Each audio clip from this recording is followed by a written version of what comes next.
So, ayun na nga mga Beshiwap, dahil wala tayong magawa at hindi man ako magluluto ng lunch dahil lalabas si Opa kasama yung hipag niya. Magbebenta tayo ng bag. Babawasan ko na ho ang aking bag kasi may bago akong dalawa. Ito, tsaka to. So, magbawas tayo mga besh. Well, konti na lang yan kasi marami na akong napadala sa Pilipinas. May napadala akong isang ganitong MCM, isang LB, tapos galing sa Italy, at saka, basta marami na akong napadala dong bag, so si nanay ang gumagamit. Yung iba nagagamit niya, yung iba hindi, so sobrang dami nga. So, magbabawas ako ng bag mga Beshiwap. PM lang kayo, alin ang gusto nyo. Wag lang to. Bago lang yan mga besh. Ito at saka ito pala bago din to. Ito pwede ko nang i-let go. Ito ay Michael Kors. Tapos ito naman ay tawag nito Coach. Ito naman Stradivarius. So PM lang kayo mga besh, alin yung gusto ninyo. Seryoso ko, ibebenta ko na yung iba. Kasi ito bilhin nyo na. Mura lang. 20 euro lang. Hindi ko pa nagagamit yan. 20 euro lang yan. Ito naman galing sa ukay. Ang cute niyan. Hindi ko pa rin nagamit. So, ayun. PM lang mga besh, sinong may gusto. Balik din natin sa lagayan mga besh. Kaya pala binili ko yung lagayan na yan sa bitang yan. Diba? Mag-PM lang kayo kung alin ang gusto nyo doon. Dahil tayo ay diet at si Opa ay kumain sa labas kasama yung sister-in-law niya. So, ito lang yung tanghalian ko. Isang saging na saba at siomai. Siguro mga 3 o 4 lang. Tapos, sausawan. Itong fruits para kay Opa yan. Mamaya pagbalik. Kasi, ang tagal kong nakatahan. Wala pala akong sinaing. Pero okay lang. At least diet ako. So, ito muna ang aking kakainin. Tara, let's eat mga besh. Later. Naglakad kami outside para sa sun. Ganda kasi yung araw. Tinitingnan yung mga bulaklak ko. Favorite ni yellow. The next day. Good morning mga Beshiwap. Happy Saturday. So, maganda ang weather at gagala si Inday mamaya. Papakainin ko ng lunch si Opa bago ko umalis. May malaki akong problema mga Beshiwaps. Nung last Saturday dumating yung package galing sa Pinoy Almiri Pinoy Store. May tuyo doon. Tapos, hindi ko alam saan ko siya nalagay. Hinanap ko na siya sa mga cabinet nilagay ng grocery. Wala. Dalawa lang naman kami dito ni Opa. Hindi ko alam kung saan siya nailagay. Wala din sa kwarto ko. Kasi sealed naman yun, so hindi yun mangangamoy. At saka hindi ko naman dito lulutuin yun, kaila Ining or kaila Tita Cora. Wala talaga, hindi ko makita kung saan to yung... May hinala ako na baka naiwan ko dito somewhere at nakita nung tagalinis namin itinapon. Kasi ho, ang mga Dutch ay ayaw ng tuyo, ng mabaho. Sayang naman yun, 5 euro din yun, 200 pesos or... Ay, 200 5 euro, 300 pesos din. Nakakalinis lang. Hindi nga makita yung tuyo. Saan naman yung tuyo yun? 1 hour later. Mga besh, nakita ko na siya nandun sa pinakagilid. So, hindi ko to pwedeng lutuin dito kasi ayaw ni Opa ng mabaho. So, dadaling ko sa city at dun ko kakainin. Tuyo is life! Ayan, so for today's lunch ni Opa, ito, roasted beef at saka bread with egg. Magluluto ko ng egg. Tapos ito naman, toasted with honey. Tapos, ito sa akin, adobo at siomai. Tsaka may kimchi ako. And then, dessert namin ay mangga. So, papakainin ko muna siya or mag-lunch muna kami bago ko gumala. Magkikita kami nila Ining at kami gagala. The next day. Hello mga Beshiwap! So for today's video, magluluto tayo ng turon. Espesyal kasi may cheese at saka may ube. Since hinog na ang ating saging na saba, so gawin nating turon espesyal. Alam niyo yan, mga besh. Pero mamaya ko palulutuin kasi matutulog pa si Opa. So, mamaya ko siya bibigyan ng merienda. Gawin ko muna to, mga besh. Hi. So, syempre, kailangan natin ng saging. Hindi sa ating camera. Yan. Ilan ba to? Mga ilang piraso to? 1, 2, 3, 4, 5, 6, 7. 7 na kasi yung pambalot natin, mga besh. So, ganito ang paghiwa. Oo, di ba? Kagaling.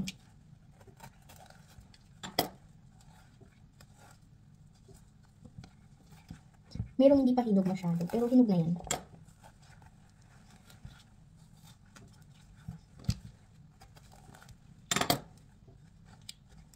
Yan. Tapos, hiwain pala natin sa gitna. At andito yung cheese whiz, hindi nakasali. Alam niyo ba na masarap din yung saging na sabana? Ganito lang, hindi mo lulutuin, kakainin mo na siya. Favorite ko kaya yun.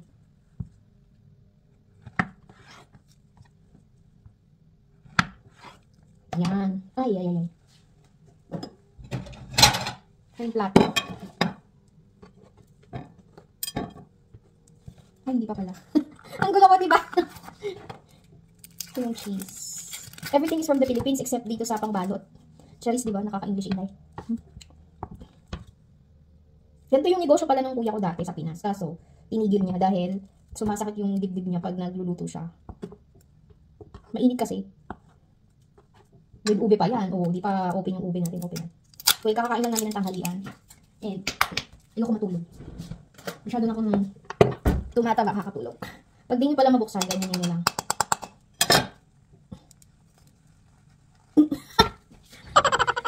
Ay, wait lang.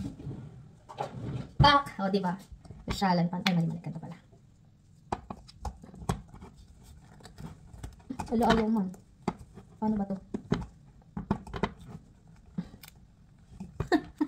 Ayaw, paano ba to? Diba? Struggle is real. Ayun, diba? Taray. Pasyalan talaga yung dash bacon. Madali lang naman to. Ayan, so lagay natin yung ating turons. Ay, saging pala.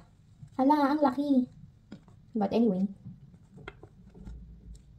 Ano ba ito? Wala, ang laki nga mga besh. Liitan natin, shucks. Kuntiin natin ito. Buti, di ko lahat hiniwa. Binalatan yung Tapos dito. Di ko lahat binalatan yung saging. Ay, totoo te. Tigas mo. Tigas ang ube. Yan. I-distribute na lang natin siya. Tigas ng ube. Basta kasi. Tutupi na natin. Nanonood ng TV. Si Opa. Hindi pala tulog. Yan. Tapos, tubig. Oh, special ube. Ay, special na turong.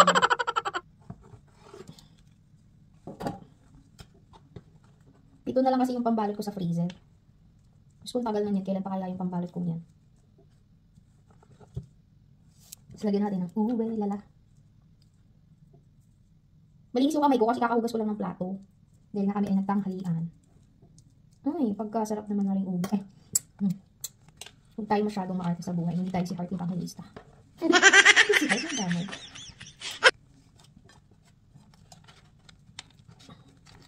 Tadams! Nakakatuwa lang to. Ube turon.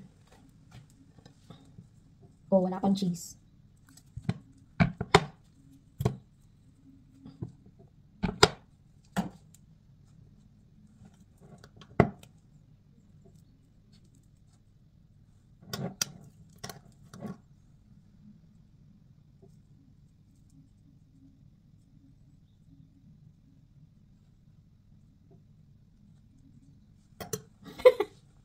Huwag kayong ako lang naman at si Opa kakain ito. Sabi ko nga wala tayong karapatang mag-inorte kaya di naman tayo si Heart Evangelista. At least yung paarte na niya natin. Lagi ko kasi siya pinapanood. Tutuwa ako sa kanya. Totoo naman, diba? Ay! Hindi PS. Tungkol siya na to parang hindi ko na naman nakakasa. Uy, kailangan ko palang tipirin yung cheese kasi mauubos na siya. Wala na. Tipirin natin mga besh. Ay,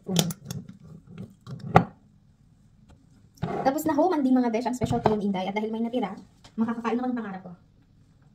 Yeah. Aww. Sarap. Tumami ako nito piprituhin pag gising ni Opa. 1 hour later. Ayan mga besh wrap, dahil alas 3 na, tayo ay magme-merienda na. Lutuin na ng ating turon. Ayan, malapit na siyang maluto. Excited na ako. Budbura na natin ang asukal.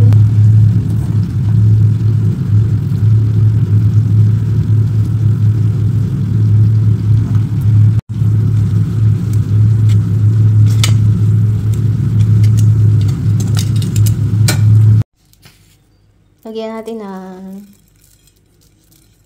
sesame seeds. Optional.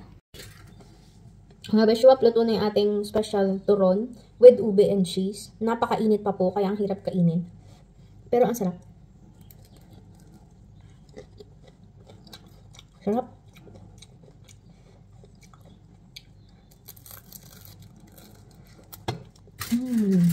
The next day. Fast forward mga besh, andito na ako sa train station at papunta ako ng Amersport. Naantay na ako na kay mga kasama. Mainit ngayon. Pero malamig pa rin. Mukha lang maaraw pero malamig-lamig pa rin. Pero pinapawis ang aking leki-leki. Sa train ako mga besh.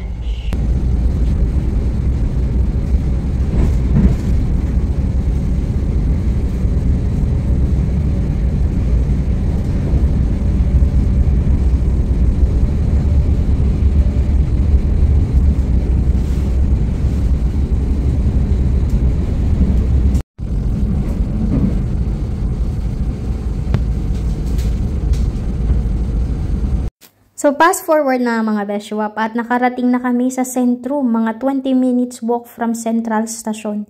Hindi ho kami sumakay ng bus kasi ayaw nila, maglakad daw kami kahit nakahil si Inday. At hinanap namin ang pinakang sentro nila.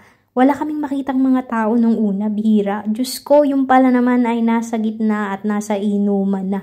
Ganda rin ho din ni mga beshwap, pag kunting init lang at maganda talaga yung weather, ang mga Dutch ay nag-ainom sa labas kahit tanghaling tapat. And of course, Saturday naman yan, kaya ayos lang, walang pasok kinabukasan. At ito na yung pinakang sentrum nila. Naghahanap kami ng makakainang Asian restaurant, which ang nakita namin is Korean. Nakakatuwa kasi may dala akong kimchi, pero syempre hindi namin pwedeng kainin yun doon mga beshwap. At ayun na nga, after namin kumain, ay eto, naglakad-lakad na kami. Lakad kami mga besh. Hinahanap namin kanina ang mga tao doon sa bandang unahan. Wala, yung pala nandito sa inuman. Charis. Sikat na shop to, oh. Ang ganda dito, bro. Ayo. Ay, ayun pala. Ang Korean barbecue. Uy. A few moments later. Ayun, pagkatapos nilang kumain ng tanghalian kasi hindi pa sila nag-lunch, ayan, maglalakad na kami papunta dun sa gusto naming puntahan. At napakaganda din pala ng Amersport Central mga beshwap or Centrum. Para din siyang Amsterdam mga besh. As in, kada probinsya is may unique talaga tourist destination. Ito, may mga kanal-kanal din dito kaya nasabi kong para siyang Amsterdam. Maliit lang siya pero ang ganda niya talaga. As in, kulang yung half day namin na maikot lahat kasi may iba pa kaming tourist attraction or destination na hindi napuntahan mga beshiwaps. Diyan kami pupunta. Matagal ko nang nadadaanan yun. Pag nakasakay ako sa train, ngayon ko pa lang siya madadaanan mga besh. Ay, mapupuntahan pala. Kabilang siya dito. Ganda. At maraming turista. Para siyang castle, pero alam niyo yung pinakang unahan ng castle, ganun. Yung pinakang gate, pero actually port pala ito mga beshwap. At napakaganda nito sa gabi dahil may ilaw, kaya natutuwa ako minsan pag dumadaan dito sa gabi na nakatrain at makikita mo talaga kung gaano siya kaganda. Tapos tumambay lang kami dyan at nagpicture-picture. Ayan yung itsura niya mga beshwap. So sa kabila niyan ay yung train release ng train. At pumunta kami dito sa may gilid para magpahinga at magpicture sa mga bulaklak na napakagaganda mga beshi waps. 1 hour later. Uwian na mga besh, bitin ng gala. Pero ayos lang, sakit naman pa ako. 10 minutes yata ako mag-aantay. Nakakaloka. Andun na sila sa kabila. Pero pag nasa dilim ka, malamig. Yung ganyang train ay international, papunta yan ng Berlin, Germany. O, diba? Huwag kang sasakay dyan kung ayaw mong diretso uwi Pilipinas. The next day. Hello mga Beshi Wap! So, nung Martes yata ari at ako ay nag-start ng mag-grocery pang pang stock kasi sabi ng government dito kailangan namin mag-stock ng pagkain good for 72 hours or 3 days. Hindi ko alam kung bakit pero sundin natin ang ating amo kasi tayo ay taga palengke lamang. Hindi kasi naintindihan ko naman si Opa dahil noong mga panahong tapos na ang Second World War II, siya ay 5 years old or 4 years old daw. Kwento niya sa akin. Hirap na hirap sila kahit sila ay may pambili ng pagkain at sila naman ay may kaya.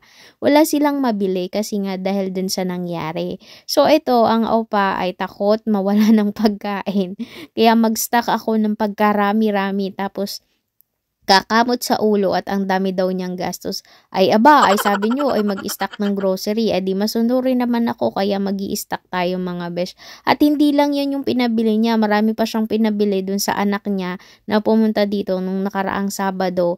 At dun sa hipag niya. Iba naman yung pinabili niya sa hipag niya. Nagpabili ng kalang digaas.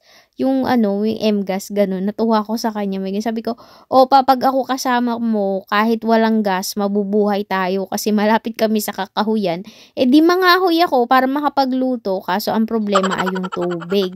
So, ayun, sa susunod, bibili ako ng malaking timba o ng container para paglagyan namin ng tubig. Hindi ko alam. Pero I'm praying na hindi mangyari mga ganong bagay, mga beshop. Kasi walang imposible kung ano yung pananampalataya mo sa Diyos, matibay yung pananampalataya mo.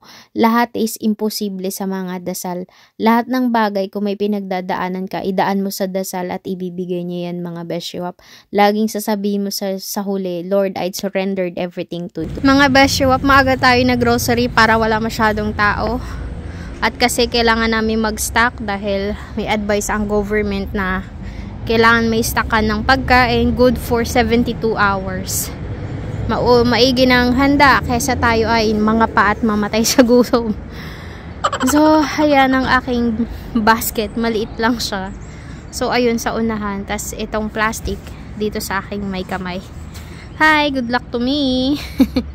Later. So, ayun na nga mga best. Nagre-ready na ako for lunch. So, ito ang aking lunch. Rice at saka adobong atay ng manok. Tapos may siomay pa ako. May chicken wings pa ako. Si Opa naman ay bread and egg lang siya. Tapos ako ay naglalangis kasi wala na akong langis ng niyog. Kailangan ko yun. Panghilot-hilot sa aking mga kasukasuan. Yan. So, ganito po ang paglalangis.